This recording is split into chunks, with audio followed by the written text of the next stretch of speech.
This is a 200 literary. Ready? Begin. To those of you in this case, the 50 years that have elapsed since they sat where you sit today have been a very eventful time for this old world. It has been the ultimate victory of freedom and democracy in the Cold War, the dominance of market economics, and the development of a truly global economy.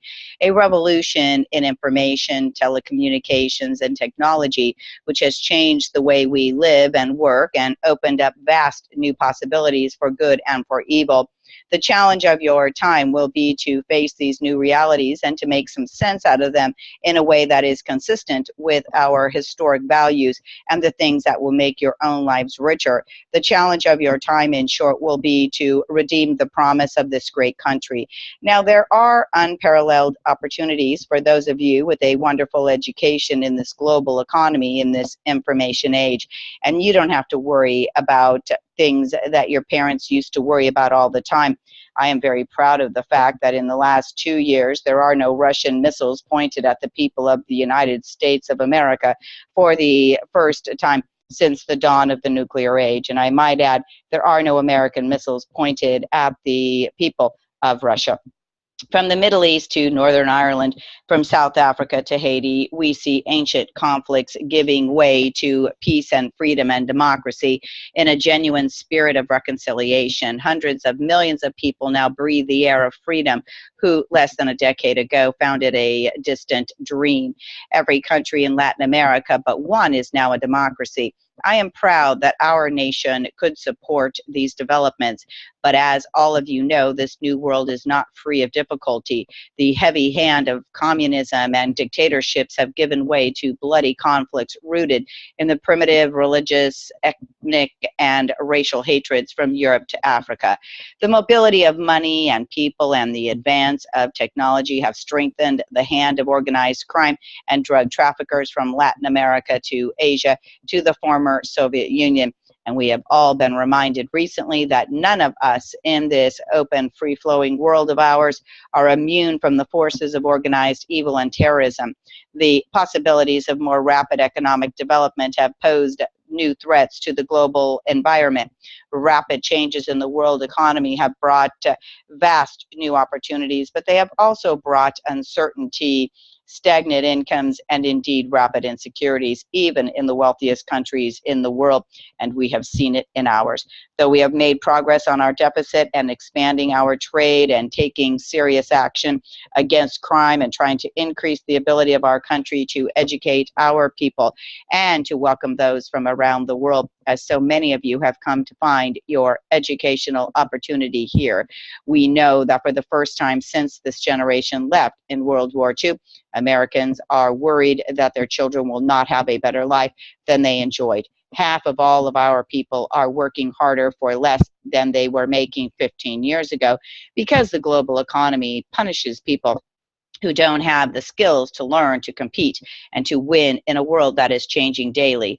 In our nation, for the first time since World War II, we have watched the great American middle class, which is the core of our idea of America, begin to split apart along the fault line of education. And of course, we all know that our social fabric today in this country is being ripped apart by what is happening to our children. More and more of them are subject to violence and abuse. A higher and higher percentage of them are born into poverty. More and more of them are having children while they're still children.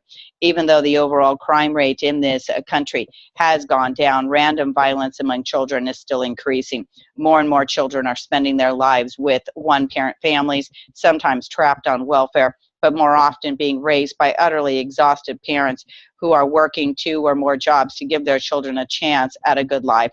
Because in the 1980s, we were unable to resolve these problems because inequity and insecurity increased. Because the realities today and tomorrow were not addressed, the American people have continued to lose faith in the ability of their government, and sometimes, even more importantly, in the ability of our society to solve these problems. And perhaps the most important difficulty we face is the increasing cynicism of our own people.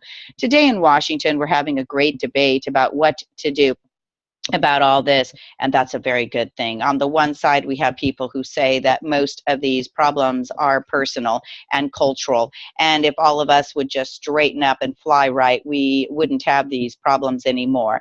And of course, at a certain level, that is self-evidently true.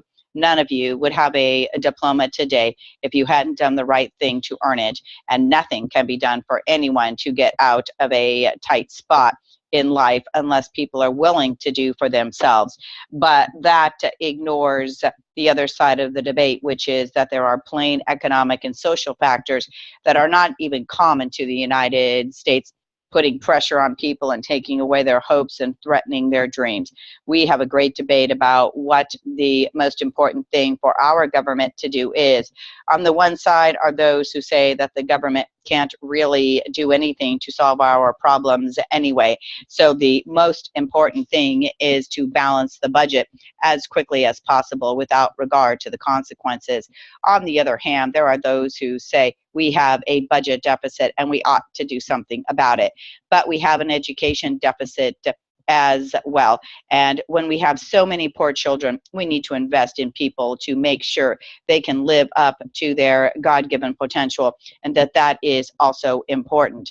Today, what I want to say to you is, wherever you come down in all these great debates, the most important thing is that you should be a part of the debate, because your life will be far more affected by what happens in the next 2 years than my life.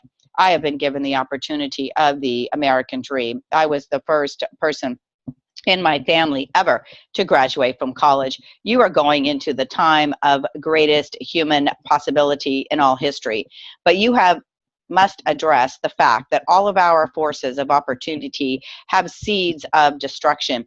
You must make sense and clarity out of complex problems, and I think you must do it with a much greater sense of optimism and hope than we are seeing in most debate today. There's nothing wrong with this country that cannot be solved by what is right with it, and you should never forget that.